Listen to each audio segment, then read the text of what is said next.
દક્ષિણ ગુજરાતની સુગર મિલોને સંઘના એમડી એક પરિપત્ર લખ્યો છે અને તેમણે આ પરિપત્રમાં જણાવ્યું છે કે સપ્ટેમ્બરના બદલે 1 ઓક્ટોબરમાં શેરડીની રોપણી કરે।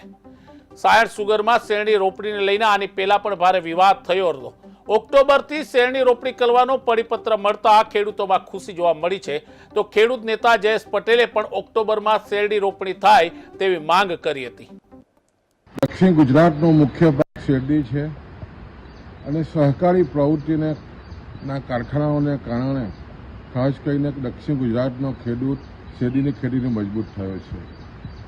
પણ જે રીતે છેલ્લા 50 વર્ષથી જે રીતે સતત શેરડીની ખેતી થઈ રહી છે અને પેટર્ન પણ જે રીતે બદલાઈ છે અને ખાસ કરીને છેલ્લા 10 વર્ષથી સપ્ટેમ્બરમાં વાવેતર કરવાની જે રીતની ભલામણો થઈ રહી છે અને ખાસ કરીને જે રીતે સુગર ફેક્ટરીઓ જે સપ્ટેમ્બરમાં વાવેતર આપી રહી છે અને અનુસંધાનમાં ખેડૂતો વહેલી વાવણીને કારણે વહેલી કાપણીની નીતિને કારણે જે રીતે સ્થિતિ બની છે, સપ્ટેમ્બરમાં સતત વરસાદ અને ઉગાવો પણ ઓછો અને ખાસ કરીને કૃષિ તજજ્ઞોની પણ જે રીતે ભલામણ આવી રહી છે કે તમારે ઓક્ટોબરમાં જ વાવેતર આપવું જોઈએ, એના અનુસંધાનમાં ગુજરાત રાજ્ય ખાણ ઉદ્યોગ સંઘે તમામ સુગર ફેક્ટરીને પરિપત્ર કર્યો છે। હવે સમય આવી ગયો છે